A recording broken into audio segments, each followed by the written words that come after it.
Ladies and gentlemen, back in the building. Season 2, Episode 1. Carolina Predators on the prowl. So, ladies and gentlemen, I have one of the prominent members of the Carolina Predators here with me, Mr. Ralph Bird, Coach Bird. So I'm going to let him introduce himself like we always do. Let you know what roles he holds in the team. We'll top it up from there. What's going on, cool? Yeah, this Coach Bird, head coach this year, co-owner of the Predators, and like I say, one of the founders of the Predators also. And like I said, man, every year we strive to get better. So ain't nothing changed with us. Year 2 on the prowl. Like I said, we strive to get on the prowl better, year by year, episode by episode. True. So, Coach, we're going to start with the ending of the season last year. I know it didn't quite end how you would have liked, but, there's something to be said, especially when we're talking developmental football and finishing the season with a full squad, and being able to fulfill all the commitments. So you guys were able to do that. So that's definitely a positive. But just talk to us about, the ending of the season last year. Obviously, made the playoffs, but things didn't quite go the way you would have liked them to. Talk to us a little bit about that. Yeah, like I say, we made the playoffs. It was always said that it was going to come down between the Preds and the Indians, just because of the history. Indians coming from Peach State, a branch off of them. So you knew they're always going to have a great team. Went down to Georgia. Like I said, that was one of the, matter of fact, there was the only game that we actually had we had 27 of our full 30-man roster. Came down really to the end of the game. I think we ended up losing by 4. It was a heartbreak. But it was a lesson learned of what could have been, should have been, all these what if, coulda, shoulda, wouldas.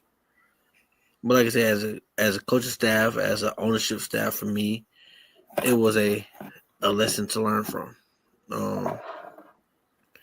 Wish it could have went different, and we had a chance to play Mississippi for a chance to make it to the championship to go to Jersey. But we always said from the beginning, no matter what, that the championship was going to come down from a team out of the South. No matter us, the Indians, or Wolfpack. And that was said just because week in, week out, we was going to be tested.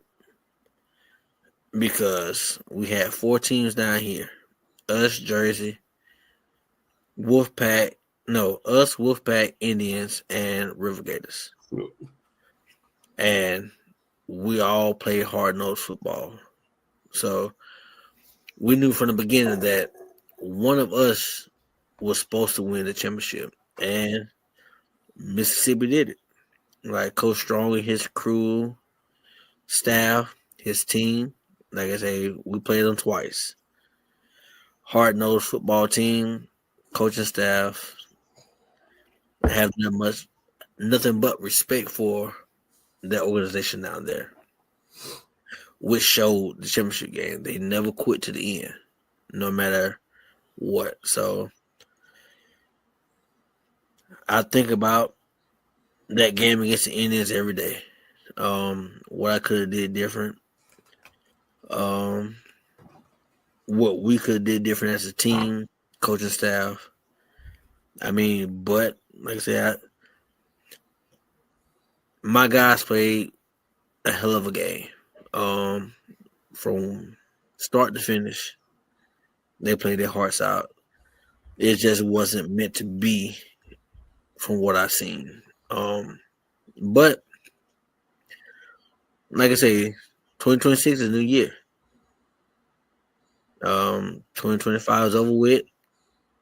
We took the defeat and we moved on. 2026, new teams, new league, really same league, but new teams in different league. AAL 1 starting up, so Mississippi is not here. So now it's a chance for New Jersey's not here. So now it's a chance for a new champion in the AL2, which has been the ongoing process of AL2. AL2 has never had a back-to-back repeat champion ever. And this year is not going to be no different. I think that the championship should be able to stay in the South with us, Peach State, the Aviators, and the Tri-City River Gators. So I think we still have a strong possibility to keep that championship down here. Me being partial, I think that championship's coming to Wake Forest. So, you know what I mean? You think any other way with that, sir? That's right. That's right. Yeah. So, me being partial to the Preds, like, I think the championship's coming to Wake Forest. And to go from there. So, all that I can do right now is look back on last year and look at what we can do different as an organization, coaching staff, and just build from there. So, yeah, it's all about learning from, the past, good or bad, right? Because if there's something you feel like you did well, but you just couldn't put everything together, that's something you can always incorporate. And it's something that you feel like we should have done a better job of this. It's things you can incorporate. So definitely, I agree, learning experience, opportunity to start fresh. Some of the same guys, maybe some new guys. We'll get into some of that as we go throughout the season. When we get closer to the season, we'll kind of talk about the players more. So the next thing, Coach. Your head coach from last year, Coach Wood, is no longer with the organization. So I know he's somebody that's been with you for a while and was a very valuable piece. So just wanted to give you an opportunity to kind of let people understand his importance to the team and, to the organization, to the players, to you. And let you give him his flowers real quick since he's elected to step away from coaching. Okay. Yeah, Coach Wood's been with us since, good God, 2019, if I'm not mistaken, 2020. Coach Wood's been a vital part of the success of the organization. So, like I said, I understand the reason why he stepped away. After that last game in Georgia, playoff game, he had a major health scare. And so his focus turned to his family, which I don't blame him at all. So when he hit me up and told me that he was going to step down and step away, I can do nothing but respect it, because my thing is, our whole motto with the Predator is, this is bigger than football. And it has always been bigger than football for us. So with him concentrating more on his family, his health, I can do nothing but respect that. What he brought to the organization is going to be missed. And this has shown since he left. But once a Predator, always a Predator. No matter how you live or anything. Like, once you part of his family, you will always be part of his family. But like I say, with him leaving, it's a major void in this organization, front office wise, coaching staff wise. But I don't blame him one bit to put his health and his family first. Because when we talk at all times, even with players, your health and your family comes before us. Because if something happened to you, we can't take care of your family. We can't take care of you. Only you can do that. So make sure you put yourself, your family, and your health first, no matter what. Because even as a job, a job will replace you and keep moving. So as a football organization, guess what? We do the same. It might be hard, but for us to keep going, we got to replace you. So what Coach Woods brought to the organization, it can't be duplicated. But I appreciate everything he did bring. He helped us get to where we at now. And if he ever decide to get back into it, coaching wise, or even just want to be a part of the Predator family, he's always family. So he knows that. So he's always open to coming back in whatever role he desire. But like I say, I appreciate him as a coaching staff. We appreciate him as a ownership group for everything he did do for the Carolina Predators, and we wish him the best in his future endeavors. And if he need anything from us, he know we're always a phone call away. So that bond between me and Coach Woods will never be lost because he's no more part of this organization. So, like I said, it goes deeper than just the football for us. So, Yeah, I can do that. I had, got a chance to talk to Coach Wood, do some shows with him and everything. And gentleman knows a lot about the sport. Very dedicated to it. Very dedicated to the team. Another guy can say his focus was on bettering the players, the team, and the league.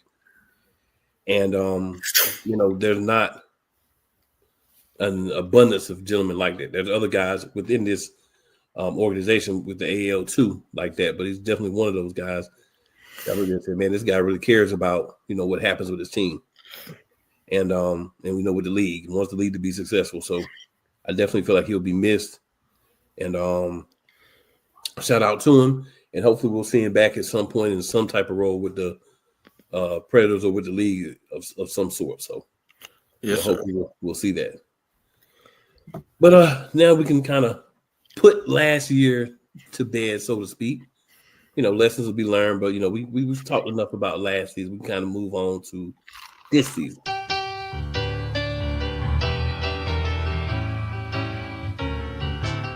So one of the big things that has happened is there has been some movement within your ownership group for the Carolina Predators. So please enlighten us as to what's going on with the Predators since the end of last season with the ownership team. Okay, yeah, we done has a movement. Like I always say, we always strive to get better. We don't strive to stay dormant. So we always strive to get better. Last year we did have a partnership with the Carolina Cobras at NAL as a developmental team. Things with them didn't go as planned. They end up season operations for last year, close to the end of the season. So that kind of hurt us. But part of the ownership group that I was in contact with for the Carolina Cobras going into this year to try to get everything on the same page as last year, it's been a developmental group. I had a couple of them come on board with us as an ownership group. So this ownership group has went from 2 to 5 with a possibility of the 6th person. So with that being said, it expands our vision of where we see the Predators in the future. It expands our reach of where the Carolina Predators can go, because this team is named Carolina for a reason. It's not named South Carolina. It's not named North Carolina. It's not named Wake Forest Predators. It's not named Greenville Predators. It's named Carolina for a reason, because Carolina covers 2 states. So we represent the state of South Carolina, and we represent the state of North Carolina. Like the Panthers. Yes, sir. Yeah. So we represent both states. So we're looking to take this team to where, in our eyes, the Cobras could have went. Okay. But what we do is learn from their mistakes. So if nobody has mistakes, there's nothing to learn from. So we seen what they went wrong, so we know not to take that same road. That's why I mean learn from their mistakes. Right. So our goal is to further the Carolina Predators from a developmental league into a professional team, to cover the Carolinas and be a team that the Carolinas can be proud of in this indoor industry. Indoor football used to be big back in the day. Mm-hmm. And every team that you see around, from developmental to NAL to the IFL to the AF1 and to the International Arena League that's coming about, like, every team you see is striving to make that indoor football back in the spot like it used to be in when the AFL2 was around. So that's our goal, is to bring the spotlight to the Carolinas, because the Carolinas have a lot of athletes that a lot of people don't see. Just need an opportunity. You gotta just need an opportunity, and so that's our goal, is to get that opportunity for a lot of guys who want it, who deserve it, and who don't know it's out there for them. So that's why I brought these individuals on board, with one more in talks, just to try to get that in the air in the North Carolina, South Carolina area. Now, would you like to provide us with who you have on the ownership group right now, or you want to wait until you get everybody on and kind of just drop them off? I will wait till I get everybody on. Okay, fair enough. That way I can introduce the world to the whole group. So they can know who's behind the engine of the Carolina Predators. So it's. Now, would it be safe to say that the group that you have has, you kind of answered this question, but I just want to make sure everybody's clear. Would it be safe to say this is a group who has understanding of different facets of on field, off field, behind the scenes expansion, as far as the team expanding to cover the markets better, things of that nature? Do you feel like the ownership group that you have now, with this influx of new people, is going to be a group that's going to be able to kind of fill in maybe some gaps where before you may have had some of those things, but everybody has a specialty? Do you feel like the group that you've put together and that you're hoping to finish off is going to be a group that's going to kind of help you put all those pieces together?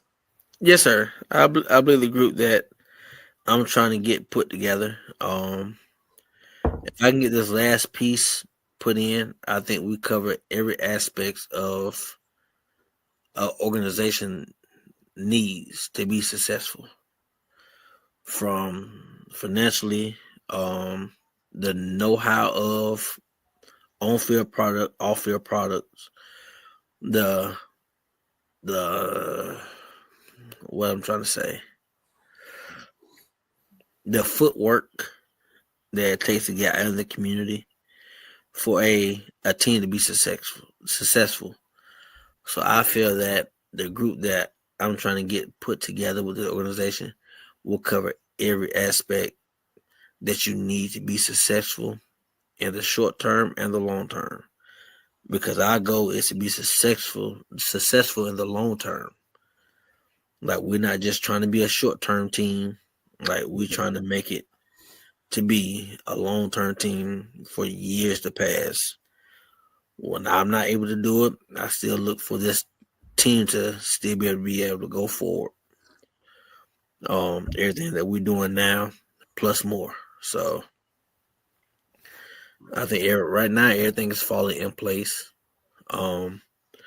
With the vision that we had for the Carolina Predators when we first started back in 2018. Okay. Yes, sir.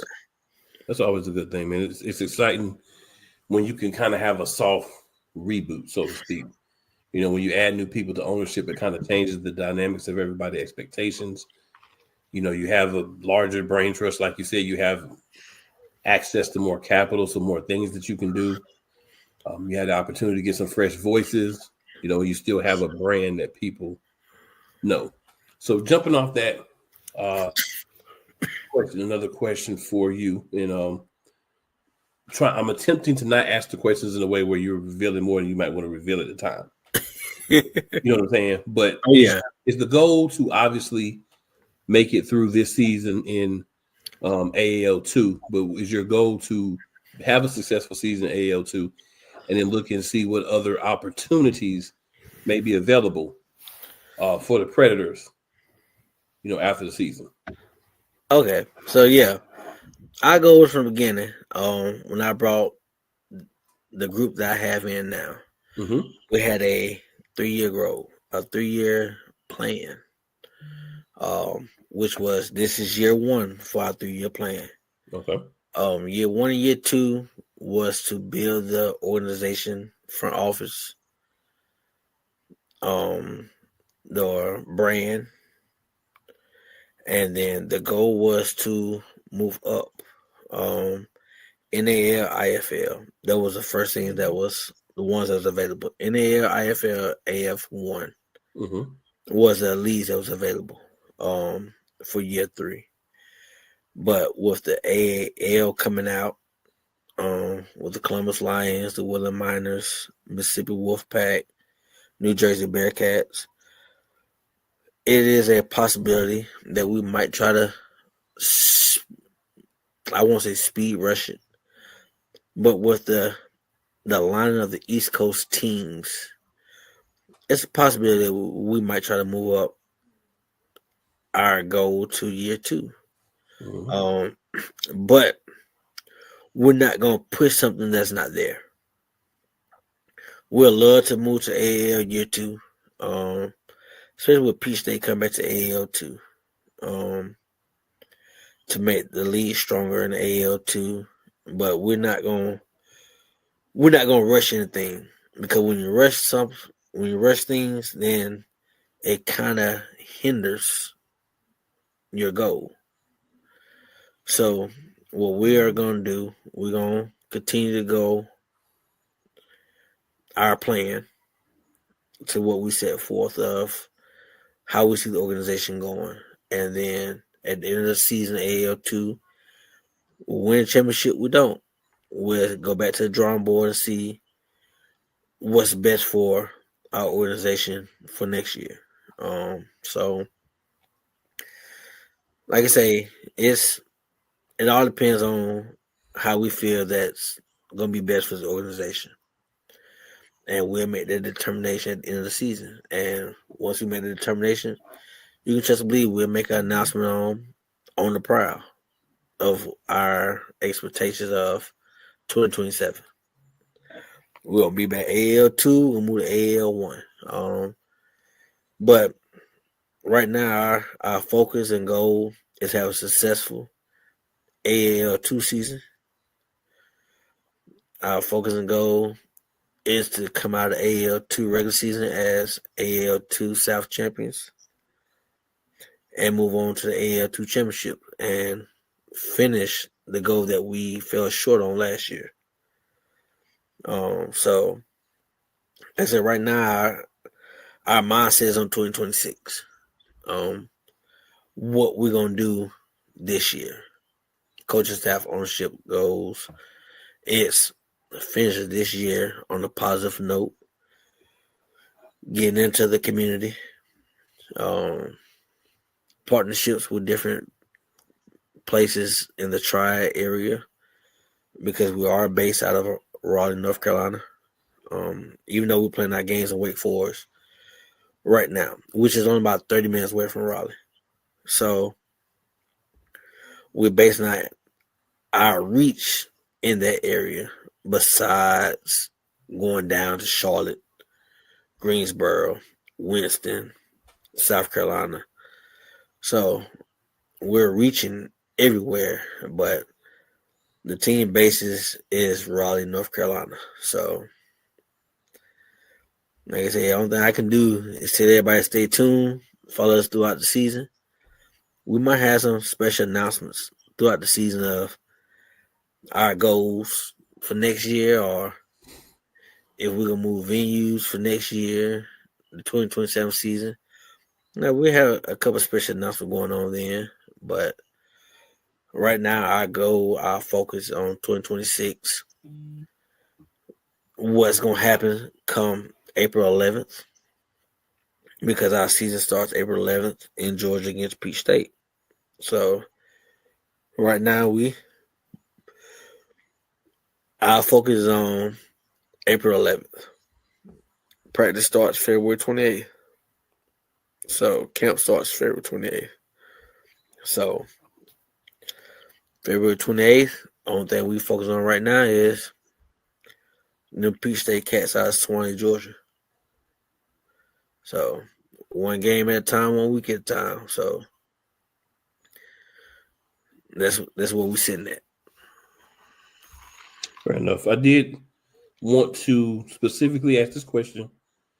Would you guys be open? And again, this is a question you kind of answered, but I want people to hear it and make sure they don't glaze over the answer to this question.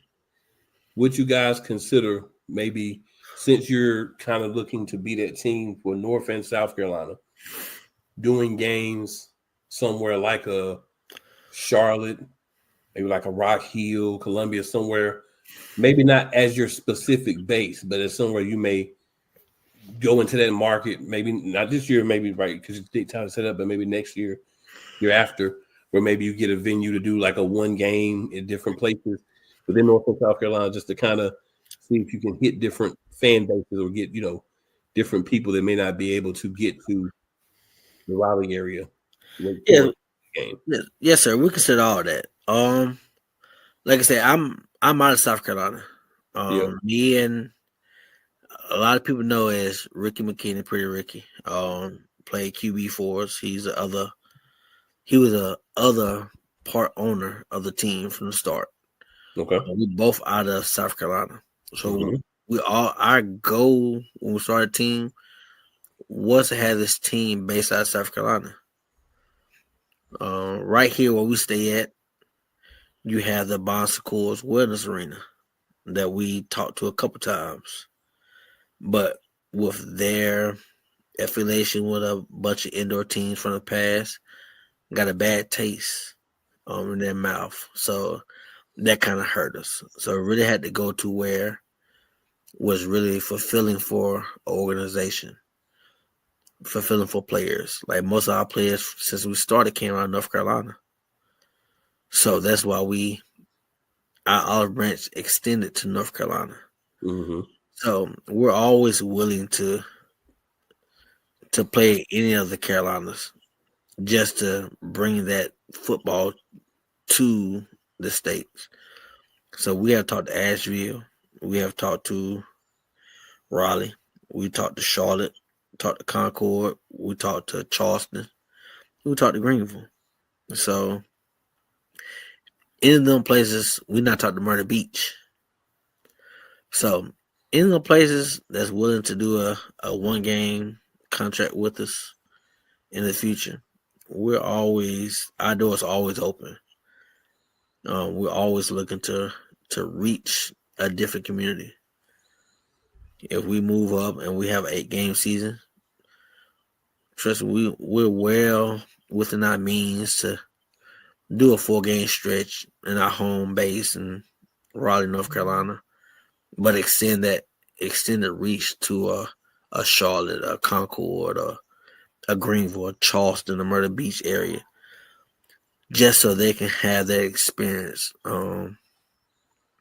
Because as we said before last year, once you get that experience of an indoor football game, you always want to go see an indoor football game. Because there's nothing like that thrill to have players put in your lap.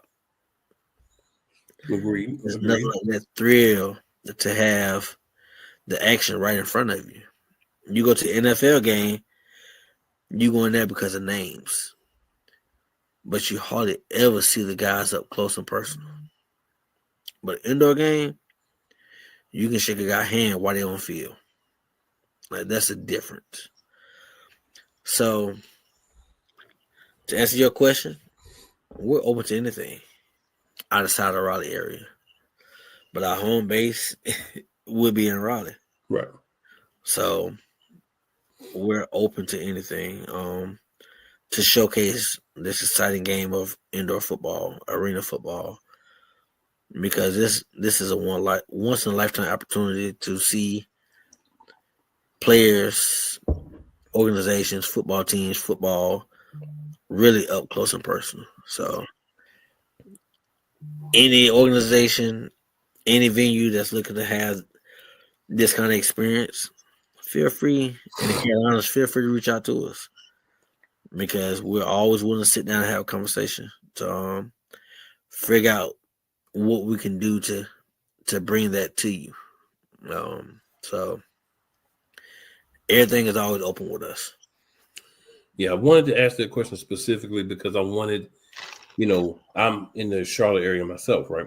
So I wanted to make sure that people understood, hey, you may not be specifically based out of, Charlotte or, Charleston or Greenville, Myrtle Beach, Greensboro area, Winston, wherever. But it doesn't necessarily mean that if the opportunity is available, and it felt like the right thing, you could do a game in those areas and still kind of, get yourself open to different members of the fan base. Oh yeah, that's always there, especially Charlotte. Yeah. Bojangles Arena. Yep. Like that. That's one arena I love to play in. For one, it match our colors. I'll be honest with you. It matched our colors. Charlotte Thunder was a great team. Color scheme didn't match the Bojangles Arena. This Carolina Energy, it matched. Both of them had great organization, great teams. Only thing I can take from them is even with the Triangle Torch in Raleigh, the Carolina Force out of Concord, the Carolina Speed, they didn't promote as they should have. They wasn't in the community as they should have. That what makes a successful organization. It's not all about putting a product on the field, because you can put a product on the field no matter what. But if you don't have butts in the seats, that's something different. If you don't promote, that's something different. Fayetteville Mustangs, great arena in Fayetteville. I mean, excellent arena. Excellent management staff at that arena. I have had a pleasure working with. The only problem was promotions. Out of all these teams I named, the problem was promotion. Get a name out there. And so as we move and as the organization move forward, our whole goal is promotion. To get the name, to get the brand, to get the organization name out there, So when you walking around, somebody comes around with a Carolina Predators name on it or hat on, or shirt on, you know who that belongs to, and you don't question, well, what's that? Right. And that's a problem. You have people who the Carolina Cobras. There's no way. I was talking to one of their super fans today. There's no way you have a team that's been in a region for 8+ years, won the championship, played in 4 championships, and you have people in that same city don't know who they are. You know what I That's mean? true. That's the issue. That comes down not to the fan base, not to the coaching staff, not to the players. That comes down to your ownership board, ownership group. Are you putting in the work to get your team name out there? Because that's what it basically comes down to. So our goal right now is to get our name out there, even as a developmental team, to get our name out there in both Carolinas. So no matter where we play at, when we say we have a game, everybody know about us and they're gonna show up and support us. So I mean that's like I said, that was a great question to ask, in my opinion. So everybody can see the mindset of the Carolina Predators. And our mindset is to be a great family fun entertainment event. Yeah. And that's what we strive to provide, a family fun entertainment event. So Yeah, it's part of covering the league, not just the Predators, but the AAL2 last year. I was able to go to the championship game, and I will say, you see the vision for what teams would like to do, right? Because you see something that works well, and you want to emulate it or take pieces of it and use it yourself.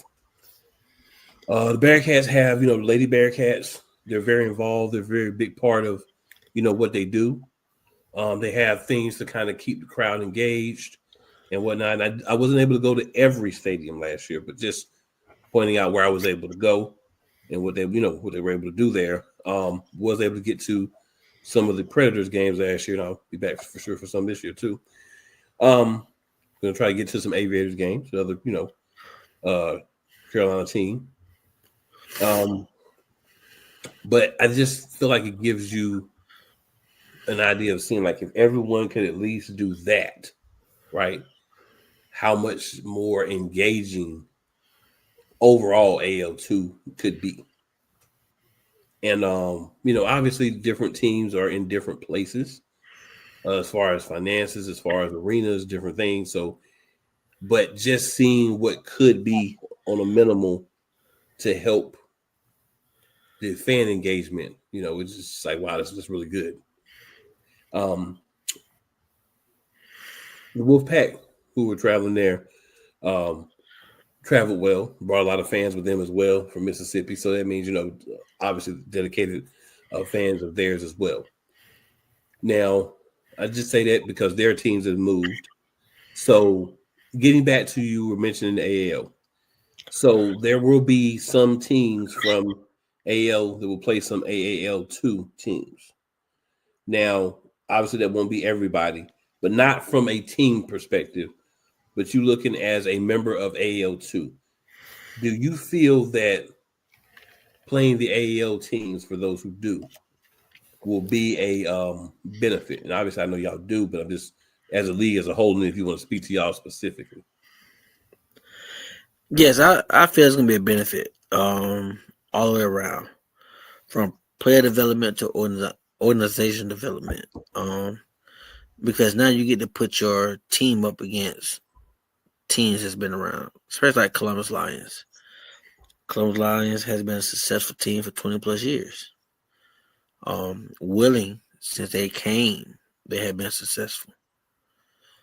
So to put your team up against teams like that, it's a measuring stick. To put your organization up against organizations like that becomes a measuring stick. to see where you are and see where you need to be. So it's a measuring stick from all the way from A to Z. Players, player development, coaching staff, organization development, front office development. I mean, so it's a measuring stick to see where you are, where you need to be successful in years to come. So AL2 teams getting a chance to get into an arena with an AL team, which a couple of teams not been in AL before. It is it's a lot of once in a lifetime chance for a lot of these players, a lot of these coaches to get that opportunity and to feel that excitement experience, because it is a different realm when you walk into places like that. So from the fan engagement to the announcers to the big stadium, a lot of these stadiums are seating 6,000 plus compared to what we're playing in as AL2 teams, where you see maybe 300-400. So that is a eye opener. I not played in different arenas that's 6,000 to 10,000 to 18,000. So it's a different experience to experience arenas like that, fan bases like that. So I think it's a great foundation to see and to build from. So I think that is what the AAL and the AL2 is doing. I think is a game changer for a lot of the indoor football.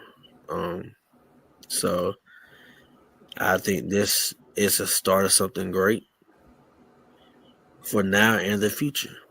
And I think it would take shape with a lot of teams to see how this is going. So I think year 2, 3, and 4 with AAL, I think you will see a big difference of team wise of who's looking to join. So Yeah. I think AJ and them are doing a great job of their plan, the outlook of what they dreamed for the AAL, AL2 to become. So I gotta get my hats off to them of what they're doing now. So like I said, they're doing a great job of building their brand, because right now the AAL, AL2 are their brand. So I think it's a great look for indoor football for now and the future. Yeah, and I like the fact, from my perspective of it, I like the fact that the crossover of fans. So if you're an AL fan because you're a Columbus fan, or you're a fan of one of the other teams, you know, within the AL, now you have an opportunity to also see some AL2 teams and say, oh, maybe I like that team. They got some spunky guys. I like the way they play, and everything. And then the vice versa, right? So you get both of those fan bases. Wheeling, same thing. And then obviously Mississippi, Jersey. So you get those four teams. Their fan bases get a chance to see these other teams, and then vice versa, and attract more fans to the product as a whole. So I think Right. that's also a great thing. Um, it's good. I think it'll take a year or two to really kind of see the vision for AL now that it's been kind of rebooted and it's back. But I think we'll see a lot of change. We'll see some innovation in AL. I Oh think yeah. AL2 will as well. And I want people to understand there's some teams that left the AL2 for whatever reason, but there have been more that have come to the AL2. So Right. AL2 has had a chance to expand even after filling spots. Two teams went up to AL. A couple of teams, for whatever reason, are not going to be back. I don't like to get into trying to knock a team because, teams have different things happening, but the league has expanded. There's more teams overall.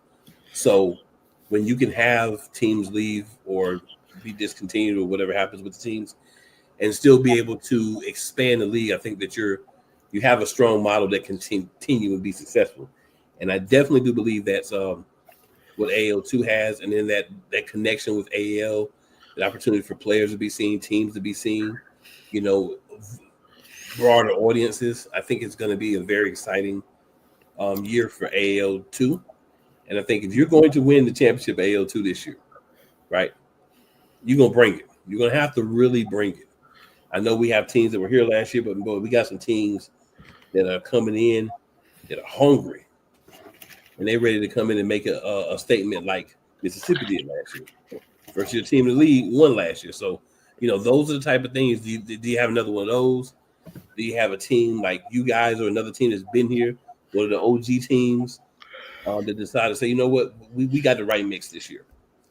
So that to me is going to be a big year-long kind of storyline. Like what happens with who's going to separate themselves, who has the right mix of coaches, players, depth, and a little bit of luck to make it happen. Right. Because it takes all those things, to win, especially in an arena league. Oh yeah. A little bit of luck never hurts nobody.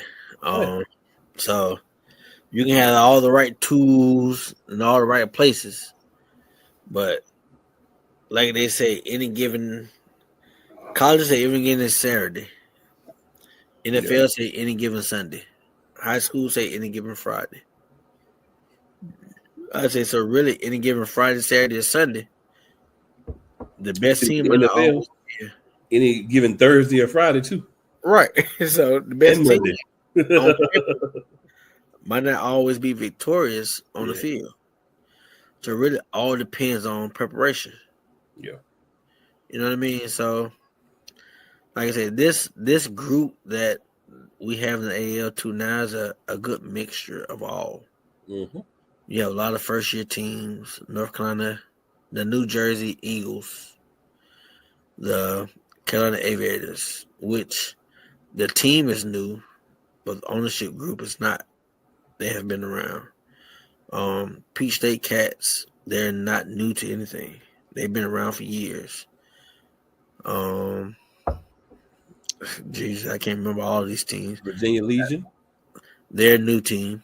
Yep. But who said there won't be another Mississippi? Exactly. You know what I mean? Like, I think the AL2 this year has like 14 teams. 14. We got 5 in the Michigan area. We got 5 up north. We got 4 down south. So AL2 is a 14-team league. The AL is a 14 league. So in all, you have an 18-team league between the AL and the AL2. So, I mean, hey, what league you see doing that? You know what I mean? The AF1 doesn't have a feeder league that they can pick guys from. And the AL does not have a feeder league they can pick guys from. IFL doesn't either. I mean, right now, the AL1's only league that has a whole league that they can pick guys from with film, because all AL2 teams will provide film for their players. So now they can see these guys in action compared to just tryouts. I mean, so, hey. Right now, AL is looking like the place to be.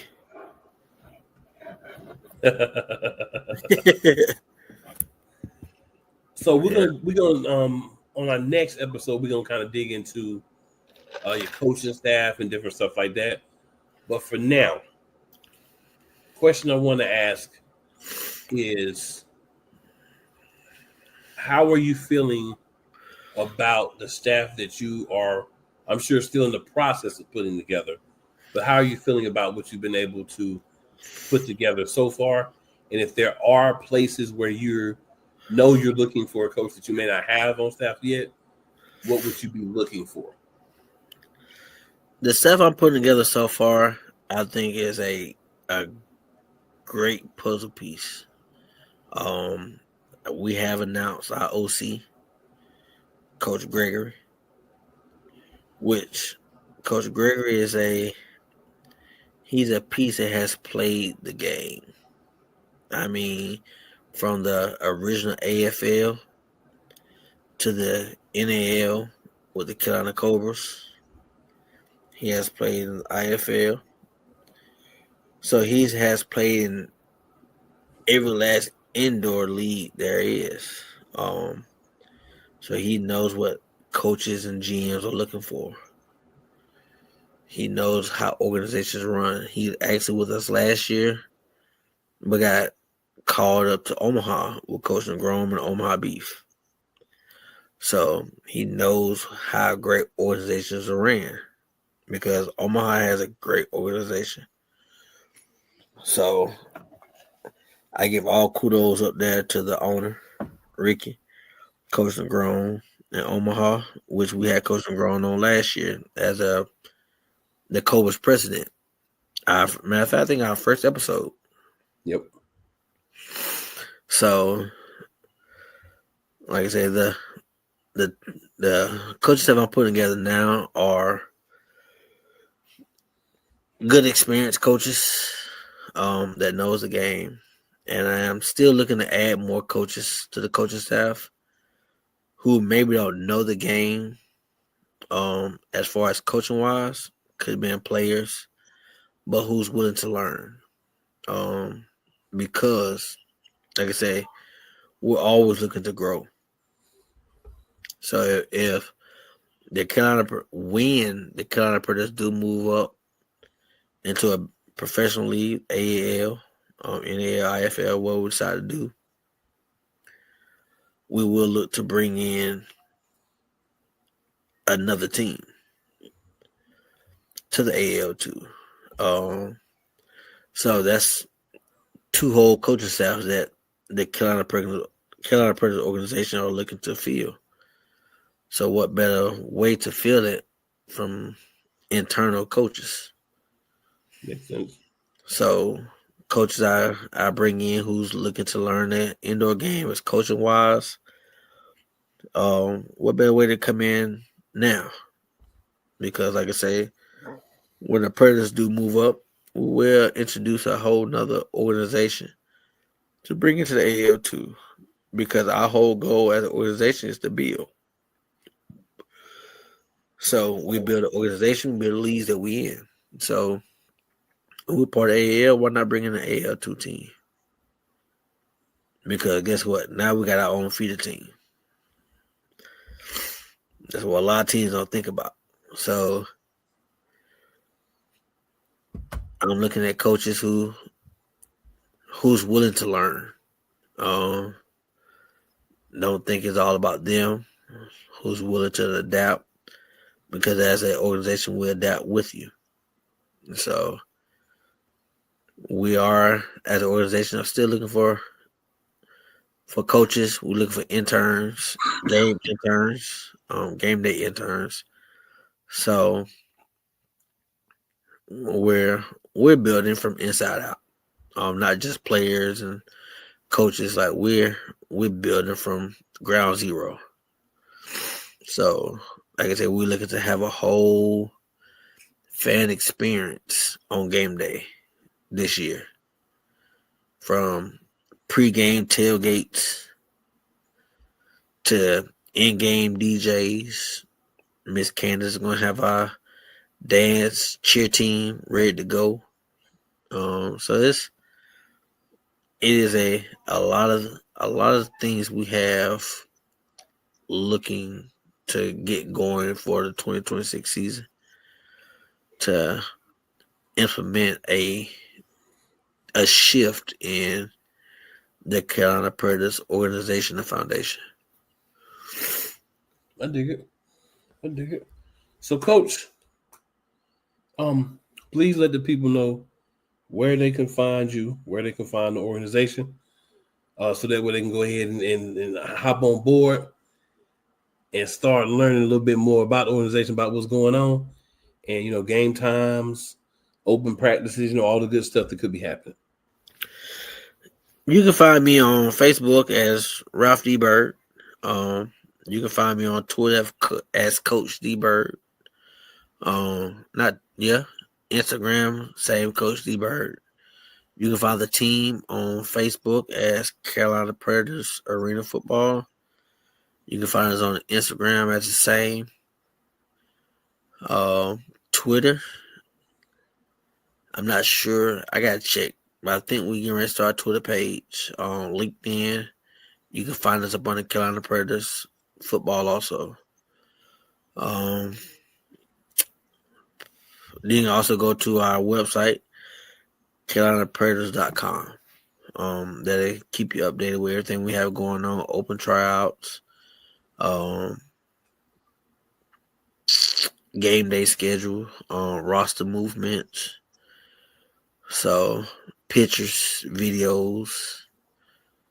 You can go to our YouTube page, it's Carolina Predators Arena Football, where you will be able to catch a lot of our games this year, especially our home games on there. If not, we will post our home games during the season. So it is. Then you can see a lot of our content on Shady Sports because, like I say, Sam does a great job with us. So he has a lot of our content on his page, Shady Sports Network. So, and any of them places you really see anything dealing with us. Definitely. I just want to throw out there, hey guys, y'all can check me out if you'd like to. Facebook, you can follow me, Cool McCain. On Instagram, you can follow me at Cool_McCain. Twitter at Cool McCain as well. This is going to be a really exciting year for the Predators, for AL, for AL2. This is going to be, it's somewhere you want to be watching. You want to be here with us. A lot of things will be happening. We're going to have a draft that we'll get into, from the perspective of Ralph, when we will have him kind of give us his thoughts on what he expects from the draft, right? Because we all know things kind of have to happen so you can see how smoothly it does or doesn't work and what needs to be changed. But if you don't ever start, you can't ever grow it or that's right. So we'll talk about that as well. The main thing, guys, is these teams are here to try to provide you with the best entertainment that they can. The best players, the best coaches, and develop guys as well. So you may see a team one week that has all these guys that you want, and then you tune back in 2 or 3 weeks from now, and 3 or 4 of the guys that you really liked are gone. Have no fear. What that means is that they have moved to a different opportunity. And that's what AL2 is all about. You obviously love for the guys to move to the AL. But if it's not the AL, if it happens to be another league and they come calling and want that guy, that's what development is for. So that aspect is still there. So that's why I mention depth all the time, guys, because depth is very important, right? Because your better players may not end the season with you. That's right. You have other guys that can step up. You can go from being one of the teams that has a great opportunity to win to falling off. And you don't want that to happen. The AL championship game last year, AL2, was a really good game between 2 really solid teams. So the whole goal is to follow that up this year with a game as good or better. That's right. The talent's there to do it. It's just a matter of execution for the teams that are there. And then, that depth piece or finding a way to find guys if you do lose guys.